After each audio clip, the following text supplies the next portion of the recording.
Hello, good evening and welcome to episode 14 of Passive Aggressive Film Reviews. I'm Nathaniel Barrett Moore. And I'm Richard Shittlebob. What have you been up to this past fortnight, Richard? It has been a fortnight, hasn't it? It has. And do you know why? No, you're about to tell me. It's because of bloody Twilight. Twilight, yes, that's it's a bit of a ball ache, isn't it, that? That film has infested every cinema within my locality. There's nothing else out, nothing else worth going and watching. Complete saturation. Total overkill. My nearest cinema, which admittedly is a multiplex, over 30 screenings a day. That's absolutely ridiculous. So as a result, you know, nothing else came out last week, and so our poor listeners had to go and be deprived. I'm sure they were sickened to the core. What do you reckon? The droves of them were absolutely... all three of them. All three of the fuckers. Yeah, but it's take up on your point. It's absolute nonsense, isn't it? But the sad thing is, it probably works for it, doesn't it? Obviously, they wouldn't fill these multiplexes and put 30 screenings on in such a short space of time if people weren't going to go and watch it. Well, you know, I would imagine that the people that plan their screening schedules, they're no mugs. Right. You know, I imagine they're pretty good at their job. Yeah. The cinema chains make plenty of money. So they must do the maths, and that's the number that they come out with. I guess you're right. Who are we to argue? I suppose so. I suppose you're right. Did you go and see it by any chance? No, not at all, Richard. No, I've got absolutely no interest in that rubbish at all. No. I'm not into vampires at the best of times, and something as wishy-washy as Twilight allegedly is, that's not going to pull me in. It seems a bit watered down, doesn't it? Well, I don't know too much about it, surprisingly enough, being a film and all. But there's people whose opinions I respect, and they tell me that it's nonsense and it's for kids, and that's enough said for me. It's not for all kids though; it's for teenage girls, isn't it?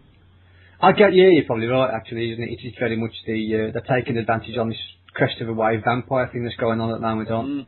And it tends to be a very female-orientated thing. Yes, you're right. I blame Buffy myself. You've made Buffy? I blame Buffy. You blame Buffy? I blame Buffy. I haven't made her. That was quite a sick Frankenstein monster.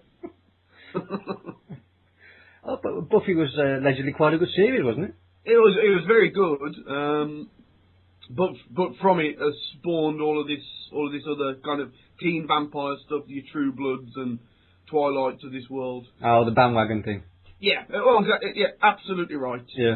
The success of that, because that was packed full of kind of beautiful teenagers, but that had kind of a bit of a razor's edge to it, a bit of sarcasm, pretty witty. Right. I think the things that have followed it, unfortunately, don't live up to it. And have you been to see any of this Twilight nonsense, or? I haven't, no. It's just not aimed at me, is it really? No, likewise, yes. I can't get upset about it, Nathaniel. Yeah.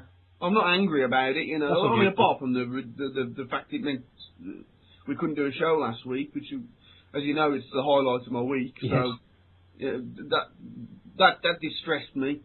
But the existence of Twilight doesn't upset me. Right. Other than that, I actually have done something that you suggested. Oh, go on, Nathaniel, and I bloody well wish I hadn't. Really? What's this? As you know, I've been having some problems with my little fella. Yes. Kind of, my plonker's tiny and withered and blue and like a tiny little baby elephant's trunk. Yeah, something like an icicle, I believe. It's cold and lifeless. Yes. It's horrible.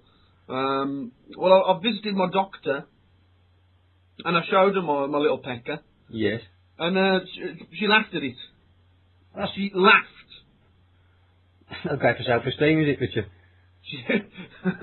She laughed at my penis, and she described it, and these are her words, as unusually small.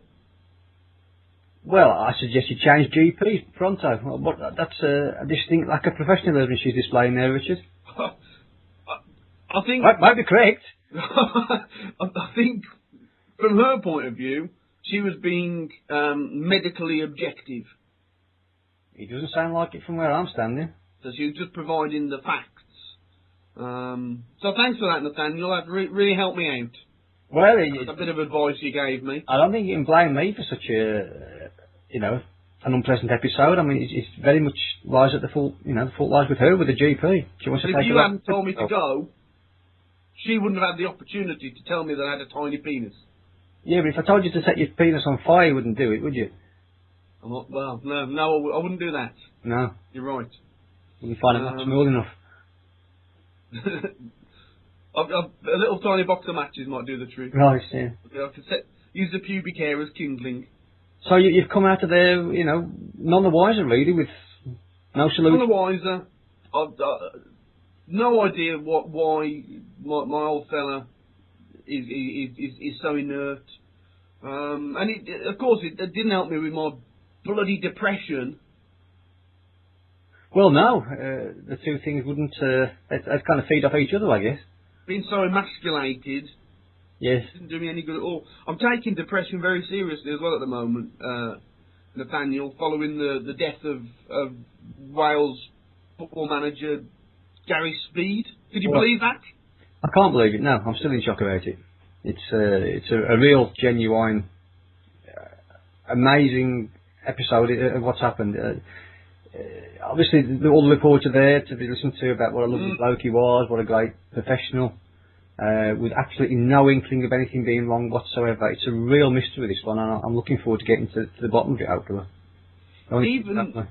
Even his closest friends seem to suggest that there was no inclination of any kind of depressive nature about the man. Absolutely. I don't know whether people are just... They don't want to be the first one to come forward. Perhaps there's something there. Perhaps someone knows something. Yeah. Perhaps it's all a bit kind of raw at the moment. Wait for the inquest to happen and see what comes of that. But the only thing I would say is that when I've seen Gary Speed kind of on interviews and stuff, obviously he gets interviewed on the football programmes quite a lot. He's always had a slightly unusual demeanour. Right. I don't. Obviously, that doesn't justify him going back home and hanging himself. Mm-hmm. But there was a very slight quirkiness there, hard to put your finger on. I didn't think he was altogether comfortable around people sometimes. Now, is that something that you're spotting retrospectively, or is that something you've always... No, genuinely, although I've seen Gary Speed on the TV, he's always a likeable chap, always comes across as pretty intelligent, a caring fella. But at the same time, you can see, I don't think he was too fond of the cameras. He wasn't, completely at home. In the limelight sort of thing. Well, that makes sense. Yeah. Obviously, thoroughly enjoy the sport of football, and he was always a firm favourite of mine when he was playing. He was a proper footballer. He played the kind of football that I love. Who's my favourite team, Nathaniel? You know the answer to this. Not the team I support. Right. But the team whose style of football I appreciate the most. Oh, the Potters, the Thugs, Stoke City. The Thugs, Stoke, the Bruisers. Yes. I love them. And Gary Speed fit right in. Good old fashioned kick and rush, yeah. Yeah. Yeah. Hard as nails, solid as a rock, reliable. He was great. When you saw him playing, it was always a 7 or 8 out of 10 performance. Absolutely, I think you've hit the nail on the head there. A lot of the managers concur with that. Yeah, rock solid. I was stunned, Nathaniel, because listeners, I actually found out because Nathaniel sent me a text informing me. I was stunned. I didn't believe it, to be honest. I thought it was some kind of cruel joke you were playing. No, not at all. I wouldn't delve down to those levels. No, that really would be sick. Well, he's such a good-looking fellow as well, wasn't he? It didn't really float my boat, Nathaniel, but I'll take your word for it. Yeah. I think a lot of women would agree with me on that score. Yeah. And he's obviously an incredibly fit footballer, plenty of money, successful manager, happy family, always seems to be that way. Absolutely true. A special mention must be made for Robbie Savage, I think. Aha, yes. I don't every week, but every so often I will listen to 606, the football phone-in on the BBC. And he did it on Sunday night, the day that the world found out, and it broke my bloody heart. He was absolutely genuine, wasn't he? There was no crocodile tears there. That was absolute genuine emotion. You listened to it, did you, Nathaniel? I did, yes. He was in pieces, wasn't he? Yes, he was. It was one of the most touching bits of radio I've heard in a long, long time. Absolutely. I mean, I'm not about to get on the bandwagon of supporting kind of emotion on TV, but no. That was quite a touching moment. I'll give you that. And also, obviously, with Shay Given, the Aston Villa goalkeeper. Yeah. When he was about to go out on the field of play, he should be in a professional.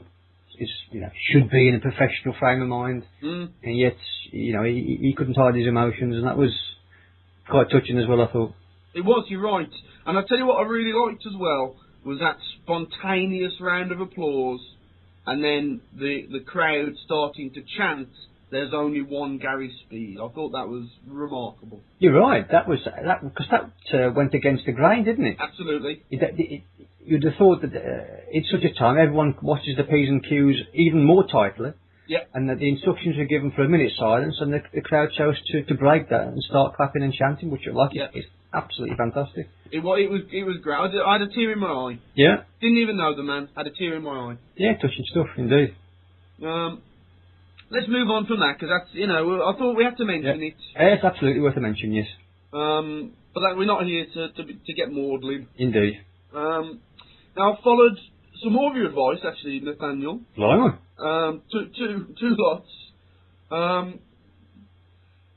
I've stopped reading Stephen King. Yes, I think that's a wise course of action. Because you felt it might be getting me down. It certainly wasn't going to improve your mood. And instead, I've read all 7 of the Harry Potter novels in the past 10 days. Oh, my word.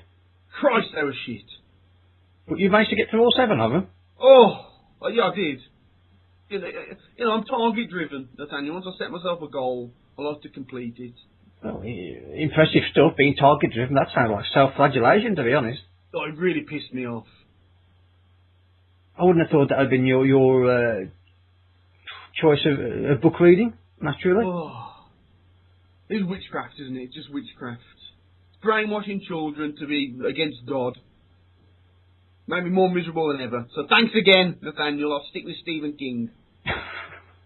Well, my intentions are always good when I give you advice. I'm not giving you, negative advice to try and piss you off even further. It seems to me you're trying to send me into a desperate downward spiral. Absolutely not. That's that's a symptom of your negative frame of mind at the moment, Richard. I'd never wish that upon you. You'd like, one of these mornings, you'd like to open up your newspaper or turn on your TV and find that it's me swinging, wouldn't you? I wouldn't, no. You're absolutely incorrect. I wouldn't want that at all. You're trying to paint me in a bad light here, Richard. I'm not having it. Some good news. Yes? I've been using the treadmill regularly. In what way? 20 minutes a day. Are you been running on it? Well, I've been increasing the speed, setting gradually. Yes. Today I got it up to 4 miles an hour. Well, that's a good sign. So I'm not really up to running speed yet. Yeah. But, small steps and all that, Nathaniel. Well, exercise apparently is a very good cure for negative states of mind. Because I'm still depressed. I don't know if I told you that. Well, I think that kind of comes across. For your episode with the GP. Oh, it was tough to take. That was. I'm sure it was. It was really difficult. And it made me so maudlin, so sombre, that I actually bought a new suit. I had the tailor come round to my house. Yes.